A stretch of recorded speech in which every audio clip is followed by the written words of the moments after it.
먼저 말씀 전하기 전에 우리 옆에 계신 분들과 함께 부활의 기쁨을 함께 나누도록 하겠습니다. 좀 죄송하지만 영어로 인사해야 될 것 같습니다. 해피 이스터라고 우리 옆에 계신 분들과 함께 인사하겠습니다. 해피 이스터, 해피 이스터. 예, 감사합니다. 다시 한번 다른 분과 또 새로운 사람과 인사하겠습니다. 해피 이스터. 예, 성가대도 해피 이스터. 26개월, 27개월 만에 교회에 처음 나오신 분들이 몇 분이 눈에 띕니다. 부활절은 좋은 날입니다. 하나님의 섭리 안에서 저희들이 부활절이 우리가 다시 일상으로 돌아가는 기쁜 날이 될 수 있어서 너무 감사를 드립니다. 아직도 코로나 양성 판정을 받으셔서 성전으로 나오지 못하시는 분들이 계십니다. 그분들도 다음 주에는 다 격리기간을 마치고 다시 나올 수 있기를 바라고, 저희 교회 반 이상이 코로나 다 확진을 받고 다 회복 가운데 있습니다. 이제 마스크를 쓰는 일들만 제외하고는 내일부터 모든 일상들이 다시 회복되는 것 같습니다. 마스크 잘 쓰시고, 건강이 좀 염려되고 걱정되시는 분들은 마스크를 잘 쓰시면, 또 사람들 간에 악수하거나 신체 접촉을 조금 조심하시면 무난하게 이 시간들을 좀 잘 넘어갈 수 있지 않을까 싶습니다. 예수님께서 부활하셨고 우리는 다시 부활의 능력으로 살아갑니다. 사실 기독교 역사를 돌아보면 예수님의 부활을 경험하고, 그리고 예수님의 부활의 생명과 능력을 삶으로 경험한 사람들의 이야기로 가득 차 있습니다. 이 신앙운동이 한 세대에 끝나지 않고 오늘까지 계속되는 것을 보면 이것은 분명한 사실이고 많은 사람들이 경험한 삶의 이야기고 간증이라는 사실을 알 수 있습니다. 돌이켜보세요. 여러분들에게 복음을 전했던 그 사람 역시 예수님이 우리의 죄를 위하여 죽으시고 다시 살아나셨다는 사실을 믿은 사람들입니다. 그래서 자기의 믿음으로만 삼지 않고 누군가에게 이것을 생명의 기쁜 소식으로 전하겠다는 마음이 있었고, 그 마음이 우리에게 전해져서 오늘 우리가 이곳에 믿는 자로서 설 수 있게 되었다는 겁니다. 누군가 느꼈을 다시 살아나는 경험, 다시 살아나고 싶은 간절한 열망 가운데 하나님이 주신 은혜가 있어서 영혼을 소생시키는 하나님의 그런 능력을 공급받는 사람들의 이야기, 그것이 오늘 우리가 여기 있게 되는 가장 중요한 이야기가 되고 성경의 이야기가 기독교의 역사가 되어졌습니다. 신앙생활에 그래서 믿음의 확신과 그다음에 영적인 경험은 그만큼 중요한 일이라고 할 수 있습니다. 여러분 모두가 부활의 신앙을 가지실 수 있기를 주의 이름으로 간절히 축원합니다. 여러분의 믿음이 되어야 합니다. 확신이 되어야 합니다. 그런 의미에서 부활하신 주님께서 그냥 메시지로만 남지 않고 직접 사람들 가운데 나타나시고 증거하신 이 위대한 성경의 사건들은 굉장히 중요한 의미를 갖습니다. 오늘 우리가 읽은 요한복음 본문 뒤에 보면 도마라고 하는 한 사람의 이름이 등장을 합니다. 도마는 우리가 앞에 꼬리표를 붙이죠. 의심 많은 도마. 제자들은 다 예수님이 부활하셨다는 사실을 믿었습니다. 흥분된 마음을 가지고 자신들이 눈으로 직접 본 것에 대해서 자랑스럽게 얘기합니다. 그런데 뒤늦게 제자들과 합류하게 된 도마는 그 사실을 도저히 믿을 수가 없었습니다. 내가 직접 보지 않고서는 믿지 않겠다라고 말한 겁니다. 여러분, 신앙생활에 도마와 같은 이런 태도는 유익이 될 수 있습니다. 의심하는 겁니다. 내가 경험하기까지는 여전히 내 확실한 삶의 진리가 될 수 없으니까, 내 믿음이 기초가 될 수 없으니까 하나님 앞에 하나님이 살아계시는 것을 보여달라고 당당하게 요청해야 합니다. 그렇게 8일의 시간이 지나고 성경의 시간대로 보면 제자들이 처음 그날 저녁에, 안식구 첫날 저녁에 부활하신 첫날 주님을 배웠고, 그리고 의심하던 도마에게 8일째 되는 날에 다시 예수님이 찾아오셨습니다. 거기에 있었던 한 사람 도마를 위해서 오신 겁니다. 주님은 오늘날 우리에게도 마찬가지입니다. 주님을 경험하길 원하고 주님이 부활하셨다는 사실 앞에 서기를 간절히 소망하는 우리를 위해서 그 필요를 채우시기 위해서 찾아오십니다. 어떤 사람은 해마다 부활절이 있는 게 우리에게 무슨 유익이 있느냐라고 말합니다. 그러나 목회자로서 제가 경험하는 확실한 바는 우리 안에 소멸되어져 가고 희박해 가져가는 신앙에 불이 다시 붙여지는 게 해마다 찾아오는 부활의 절기입니다. 어떤 사람에게는 믿어지지 않았던 이 부활이 사실이 되는 놀라운 은혜가 있기도 합니다.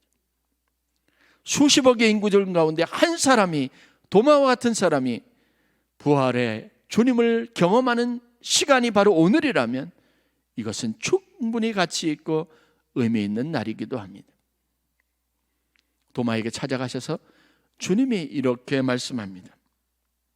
성경 요한복음 20장 19절부터 20절 말씀입니다.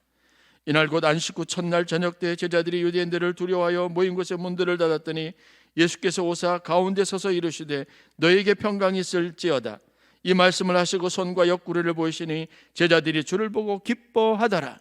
첫째 날 안식일에 주님께서 제자들에게 하신 말씀입니다. 그리고 8일 후에 다시 찾아오셔서 27절에 도마에게 주신 말씀입니다.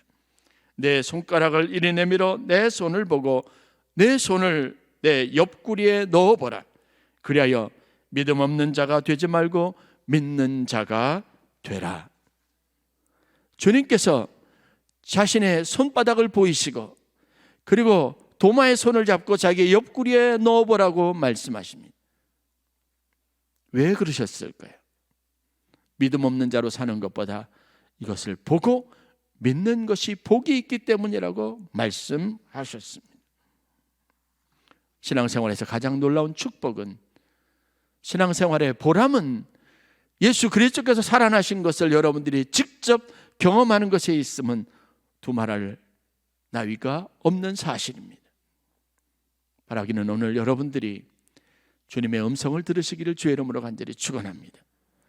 여러분의 마음에, 다친 마음에 도전하시고 여러분들의 마음속에 희미하던 것이 사실로 받아들여지게 하는 주님의 임재가, 그 경험이 여러분들 가운데 있기를 간절히 축원합니다. 두려움과 의심이 변했습니다. 사실 제자들 여러분들이 아는 것처럼 예수님이 잡히시고 십자가에 처형을 당하시고 난 다음에 그들은 숨어 들어갔습니다. 예수님이 방문했던 이곳도 그들이 아무도, 외부의 사람들이 아무도 들어오지 못하게 꽁꽁 닫아놓은 채 갇혀있던 공간이었습니다. 도마가 거기에 있지 못한 이유도 함께 있으면 당할 위협에 대한 두려움일지도 모릅니다. 그런데 주님의 부활하신 것을 보고 그들의 마음이 기뻤다라고 기록합니다. 두려움이 있었고 의심이 있었고 낙심이 있었고 절망이 있었던 그들에게 기쁨의 빛이 스며들기 시작했다는 겁니다. 여러분들의 인생에 가능성이 생기는 날이 되기를 간절히 축원합니다. 좀처럼 변화되지 않고 마음을 통제하지 못하고 근심과 염려로부터 벗어나지 못하는 여러분들에게 예수님이 부활하셨다는 이 선포된 메시지가 여러분에게 스며드는 기쁨의 소식이 되기를 바랍니다. 변화된다는 것은요, 경험한 사람들에게 나타나는 특징입니다. 사람들이 왜 이렇게 저렇게 두 가지 문제 중에서 좋은 쪽으로 여러분 돌아서지 않는 줄 아십니까? 내가 다른 사람들이 아무리 좋다 그래도 내가 그쪽으로 바뀌어가지 않는, 변화되지 않는 이유가 뭔지 아십니까? 그것이 참되다는 것, 좋다는 것, 유익이라는 것을 내가 경험해보지 못했기 때문에 그렇습니다. 아무리 약을 먹으라고 권면하고 아무리 몸에 좋은 보약이라도 여러분 입으로 들어가지 않으면 아무 유익이 없습니다. 젊어서는 그렇게 좋다고 하는 것도 다 귀에 들어오지 않더냐. 지금은 뭐에 좋더라 그러면 그냥 인터넷 검색해보고 찾아봅니다. 내가 그만큼 나의 연약함을 안다면 더 좋은 일을 위해서 변화될 준비가 충분히 되어져 있다는 겁니다. 신앙생활도 마찬가지입니다. 주일날 피곤한데 잠자리에 있지 않고 성전을 찾아오는 사람은 이 시간에 내게 주는 유익이 훨씬 크다는 사실을 알고 변화된 생각과 마음으로 다시 살아가는 사람이 가지고 있는 특징이기도 합니다. 예수님이 부활하신 것이 여러분들에게 개인적인 사건이 되어야 합니다. 여러분들이 직접 경험하고 있는 기쁨의 소식이 될 수 있기를 바랍니다.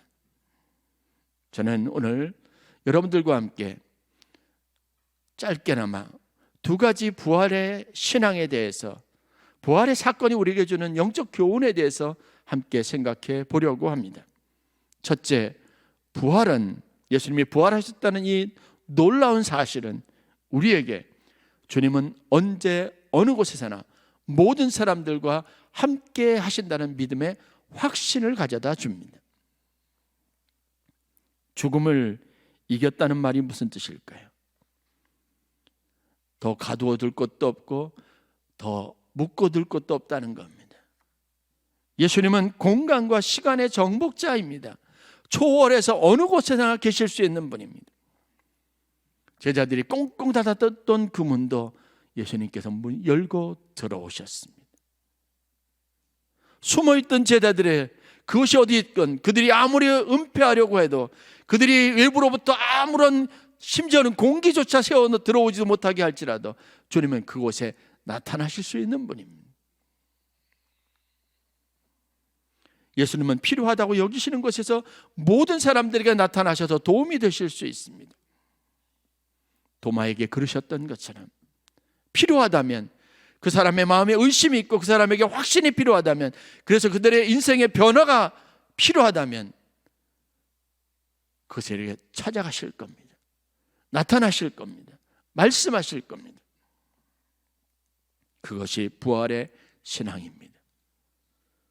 어김없이 오늘 우리에게도 똑같이 우리가 소망을 가지고 기도하면 도마에게 나타나셨던 주님이 우리에게 부활의 모습으로 다 나타나셔서 믿음이 없어서 의심하는 자가 아니라 직접 경험하고 보고 믿는 자가 되기를 원하셔서 우리를 격려하십니다.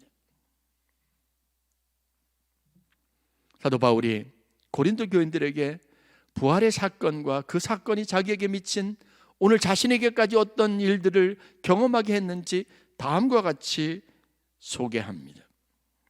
내가 받은 것을 먼저 너희에게 전하였노니 이는 성경대로 그리스도께서 우리 죄를 위하여 죽으시고 장사 지낸 바 되었다가 성경대로 사흘 만에 다시 살아나사 게바에게 보이시고 후에 12 제자에게와 그 후에 500여 형제에게 일시에 보이셨나니 그 중에 지금까지 태반이나 살아있고 어떤 이는 잠들었으며 그 후에 야고보에게 보이셨으며 그 후에 모든 사도에게와 맨 나중에 만삭되지 못하여 난 자와 같은 내게도 보이셨느니라.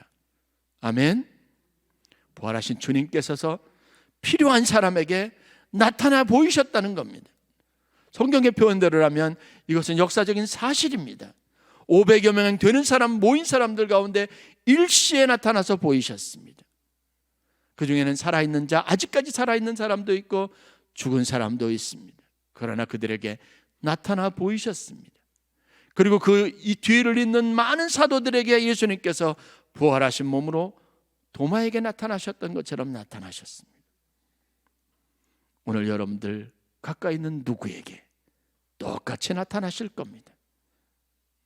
그래서 예수님께서는 우리에게 담대하게 말씀하십니다. 구하라 주실 것이요, 찾으라 찾을 것이요, 두드리라 열릴 것이니라 말씀하셨습니다. 예레미야서 33장 2절부터 3절 말씀, 우리가 너무나 잘 알고 있는 말씀입니다. 너희는 내게 부르짖으라 내가 내게 응답하겠고 내가 알지 못하는 크고 비밀한 일을 내게 보이리라. 보이시겠다고 말씀하셨습니다. 알게 하겠다고 말씀하셨습니다. 어떤 자가요? 부르짖고 찾고 구하는 자에게입니다.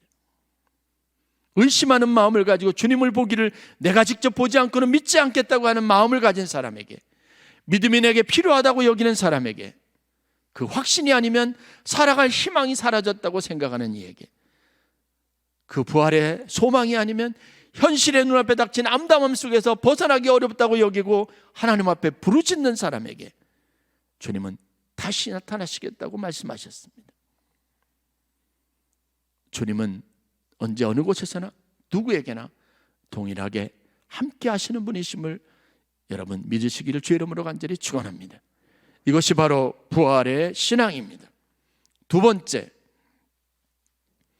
부활의 생명으로 살아야 합니다. 부활의 능력을 힘입어서 이전보다 더 가치 있는 삶을 살아야 합니다. 단순히 죽었다가 몸이 다시 살아나는 것이면 무슨 유익이 있겠습니까? 또 다시 소생했는데 옛날에 그 연약한 모습대로 병든 모습 그대로 소생한다면 무슨 유익이 있겠습니까? 다시 살아난들 그 사람의 인생에 어떠한 소망이 더 있겠습니까? 부활의 생명은 산자의 하나님의 영광이고요, 우리를 완전히 새롭게 하고 우리의 영과 육신을 거룩하고 온전하게 하시기 위한 하나님의 약속 안에서 의미가 있습니다. 예수님이 왜 다시 살아나셨습니까? 잠자는 자들, 죄 가운데 죽었다 생각하는 자들, 인생에 소망이 없는 자들에게 너희도 이와 같이 다시 살아서 생명력 있게 역사하는 힘을 가질 수 있다고 보여주시기 위한 것이라는 겁니다. 삶의 반복이 부활이 아닙니다. 완전하게 새로운 존재, 새로운 사명, 새로운 가치, 사람들에게 환영받고 사람들에게 축복받고 사람들에게 영광이 되는 삶으로 다시 살아나는 겁니다. 오늘 본문에 보면 예수님께서 부활하시고 그날 저녁에 제자들에게 나타나셔서 자신의 부활의 몸을 보이셨습니다. 그리고 자신의 목적을, 왜 그곳에 다시 오셨는지 목적을 다음과 같이 분명하게 하셨습니다. 요한복음 20장 21절부터 23절입니다. 아버지께서 나를 보내신 것 같이 나도 너희를 보내노라. 예수님의 말씀입니다. 그러니 성령을 받아라. 너희가 누구의 죄든지 사하면 사하여질 것이요 누구의 죄든지 그대로 두면 그대로 있으리라. 예수님의 부활을 본 제자들에게 사명을 주신 거예요. 이와 같이 우리도 더 이상 죄에 묶여있을 수 없다. 이것을 예수님이 말씀하셨고 그 사실을 제자들이 보게 되었으니까 이제는 제자들은 부활의 증인이 되어야 합니다. 여러분 걱정하지 마십시오. 예수를 믿으면 우리 모든 죄가 사하여질 것입니다. 우리가 깨끗하여질 것입니다. 이제는 우리가 더 이상 옛날 그 모습 그대로 비참한 삶을 살지 않을 것입니다. 하나님 우리에게 주신 새로운 능력으로 다시 사는 소망이 있게 될 것입니다. 두려워하지 마십시오. 죽음에 대한 공포를 갖지 마십시오. 이 죽음은 우리가 그리스도로 덧입기 위하여 우리에게 사모할 만한 일입니다. 전하게 하신 겁니다. 그 복음이 전하여진 메시지가 오늘 우리에게 아멘이 되고 응답이 되고 우리의 신앙이 되었습니다. 부활은 하나님의 일을 위해서 우리를 세상에 다시 보내시는 사건입니다. 살리기 위해서 살아나는 것이 주님의 부활의 목적입니다. 부활이 가지고 있는 참된 의미입니다. 육체의 연약함, 썩어지는 것, 그것은 모두에게 있는 일입니다. 사도 바울이 고린도전서 15장에서 우리에게 다시 분명하게 증언하는 부활은 몸의 부활입니다. 어떤 사람이 부활하면 그때 다시 우리 다 같이 만나게 될 텐데 그러면 그때 우리의 모습은 어린아이의 모습일까요? 청년의 모습일까요? 아니면 아주 나이 많이 먹은 완숙하고 성숙한 어르신의 모습일까요? 묻는 사람이 있었습니다. 성경이 말하는 것은 무엇입니까?